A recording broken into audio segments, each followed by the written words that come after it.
আসসালামু আলাইকুম বন্ধুরা, আশা করি সবাই সুস্থ আছেন। বন্ধুরা, স্ক্রিনে বর্তমানে আপনারা যে বিমানটির দৃশ্য দেখছেন, এটি J-16 চীনের তৈরিকৃত একটি বিমান, যেটি রাশিয়ার যে সু-30 রয়েছে তার লাইসেন্স ভেরিয়েন্ট হিসাবে চীন আরও শক্তিশালীভাবে তৈরি করেছে। এখন স্ক্রিনে এই ছবিটি দেখে আপনার স্বাভাবিক একটি দৃশ্য মনে হতে পারে, তবে সামরিক দৃষ্টিকোণ থেকে দেখলে এটি নতুন কৌশলের একটি শক্তিশালী উত্থান। দেখুন, পৃথিবীর যে কোনো যুদ্ধ বিমান যেখানে ২ থেকে ৩টি সর্বোচ্চ ৪টি এয়ার টু এয়ার মিসাইল বহন করতে পারে, সেখানে চীন তার J-16 যুদ্ধ বিমানকে এমনভাবেই মডিফাই করেছে। স্ক্রিনে নিশ্চয়ই আপনারা দেখতে পাচ্ছেন অন্তত ১০টি যে PL-15 বা ৩০০ কিলোমিটার রেঞ্জের মিসাইল রয়েছে, একসঙ্গে ১০টি বহন করছে। দেখুন, একসঙ্গে ১০টি এয়ার টু এয়ার লং রেঞ্জের মিসাইল বহন করা, সেটা ফায়ার করা, গাইডেন্স করার ক্যাপাবিলিটি সোজা কথা নয়। বলতে পারেন এই যুদ্ধ বিমানটি তার সাথে S-300 আকাশ প্রতিরক্ষা ব্যবস্থার পুরো যে ইউনিট রয়েছে সেটা নিয়ে যেন আকাশে উড্ডয়ন করছে।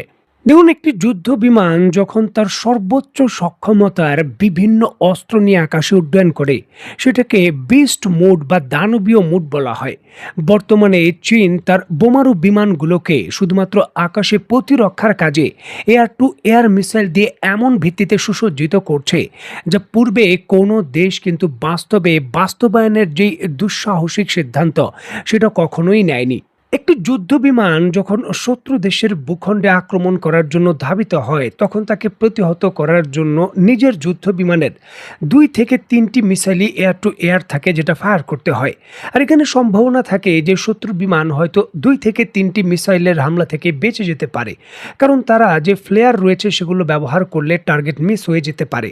তবে এই ক্ষেত্রে চীন তাদের J-16 যে সুপার হেভি বোমারু বিমানগুলো রয়েছে, সেখানে ১০টি এয়ার টু এয়ার মিসাইল দিয়ে টহল দিয়েছে তাইওয়ানের আশেপাশে বা ওই সীমানার দিকে। পরিষ্কারভাবেই চীন যুক্তরাষ্ট্রকে বার্তা দিতে চাচ্ছে যে তাদের এই ১০টি লং রেঞ্জের PL-15 বা PL-16, যার রেঞ্জ আরও বড়, ৪০০ কিলোমিটারের মতো বা 17 PL এর মতো আধুনিক যে এয়ার টু এয়ার মিসাইল রয়েছে তা দিয়ে সুসজ্জিত করেছি। যুক্তরাষ্ট্রের কোনো যুদ্ধ বিমান যদি তাইওয়ানের ইস্যুকে কেন্দ্র করে সহযোগিতা করতে চিন্তাও করে, তাহলে এই একটি বিমানই অন্তত ১০টি এয়ার টু এয়ার মিসাইল একটি যুদ্ধ বিমানের জন্য ফায়ার করবে। ১-২টি মিসাইল থেকে রক্ষা পাওয়াটা হতে পারে সহজ, তবে একসঙ্গে J-16 এর মতো যদি ২০টি বিমান ২০০ মিসাইল পুরোপুরিভাবে যুক্তরাষ্ট্রের যে যুদ্ধ বিমান রয়েছে তাকে লক্ষ্য করে ফায়ার করে ৩০০ কিলোমিটার দূর থেকেই, তাহলে যুক্তরাষ্ট্রের পঞ্চম প্রজন্মের যুদ্ধ বিমানও তেমন সুবিধা করতে পারবে না তাইওয়ানকে যে কোনো ধরনের সাপোর্ট দিতে। দেখুন, একটি যুদ্ধ বিমানের সবথেকে শক্তিশালী পার্ট হলো তার রাডারের মাধ্যমে শত্রু বিমানকে সে খুঁজে বের করে এবং টার্গেট শনাক্ত করে এঙ্গেজ করে। তবে এটি তার অন্যতম বড় দুর্বলতার দিকও। যদি আকাশে সে রাডার অন করে আকাশে উড্ডয়ন করে, তাহলে অন্ধকারে টর্চলাইট জেলে উড়ার মতো বা চলার মতোই বিষয়, যেখানে শত্রু সহজ টার্গেটে পরিণত হওয়া যায়।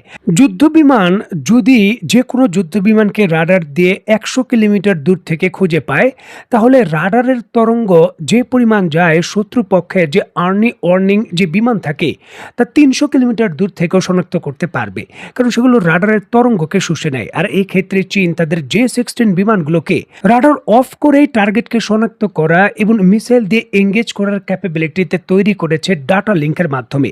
এখন যুদ্ধ বিমানগুলোকে নিজের রাডার দিয়ে আর শত্রু বিমানকে খুঁজতে হবে না। চীনের অন্যান্য গ্রাউন্ড রাডার সিস্টেম এবং যেই সকল স্যাটেলাইট রয়েছে টার্গেটকে খোঁজ করবে, ডাটা লিঙ্কের এনক্রিপ্টেড সিস্টেমের মাধ্যমে যুদ্ধ বিমানকে শুধুমাত্র সংকেত দেবে, আর যুদ্ধ বিমান তার কাছে থাকা 10টি মিসাইল শুধু ফায়ার করে দেবে, আর কোনো গাইডেন্সও প্রদান করতে হবে না, বাকি কিল চেইন করে দেবে। আর এই জন্যই কিন্তু চীন একসঙ্গে 10টি এয়ার টু এয়ার মিসাইলে তার যে যুদ্ধ বিমান রয়েছে তাকে সুসজ্জিত করতে পেরেছে।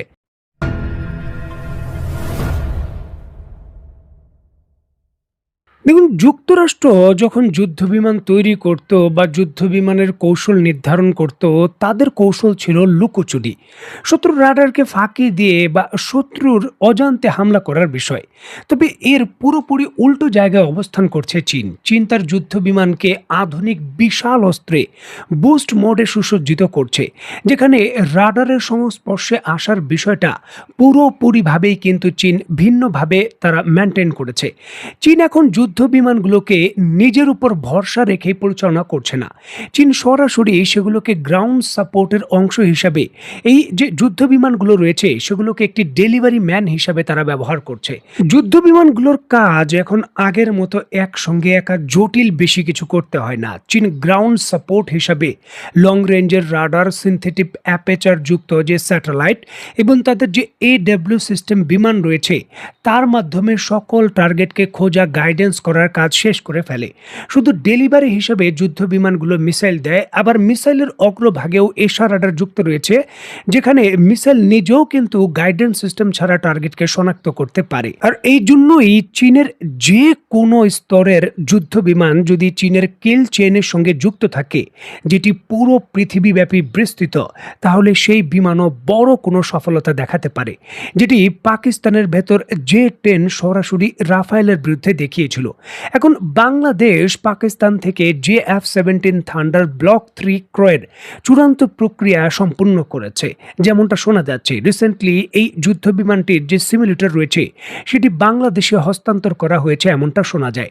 আর এটি কিন্তু যদি এই JF-17 থান্ডার ব্লক 3 যদি PL-15 মিসাইলের সঙ্গে চীনের কিল চেনের সঙ্গে যুক্ত হয়ে বাংলাদেশকে সার্ভিস দেয়, তাহলে যে কোনো মুহূর্তে এই অঞ্চলের ভেতর নতুন করে যে সামরিক আকাশপথে যে সমীকরণ রয়েছে সেখানে বড় ধরনের কিন্তু রেশিওর পরিবর্তন হতে বাধ্য।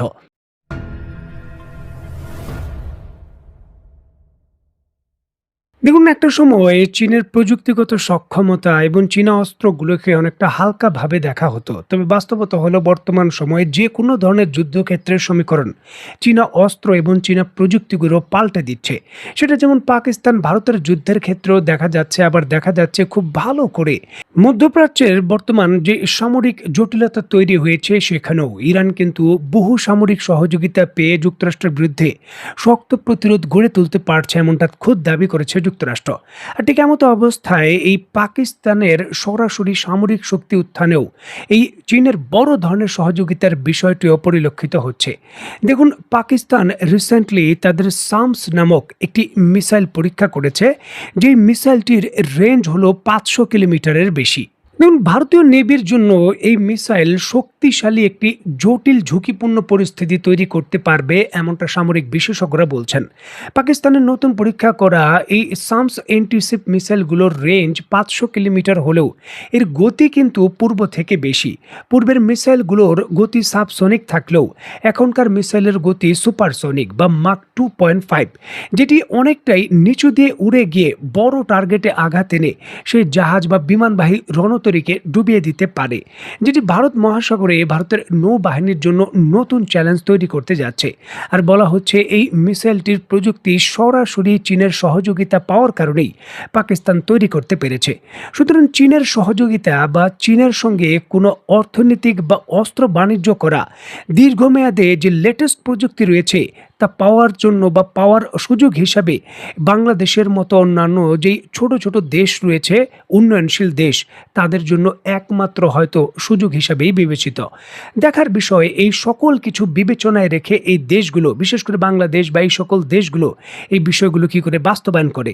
তো বন্ধুরা, আজকের মতো বিদায়, নতুন কোনো ভিডিও নিয়ে আবার দেখা হবে। সেই পর্যন্ত সবাই ভালো থাকবেন, সুস্থ থাকবেন এবং বাংলাদেশকে ভালোবাসবেন। আল্লাহ হাফেজ।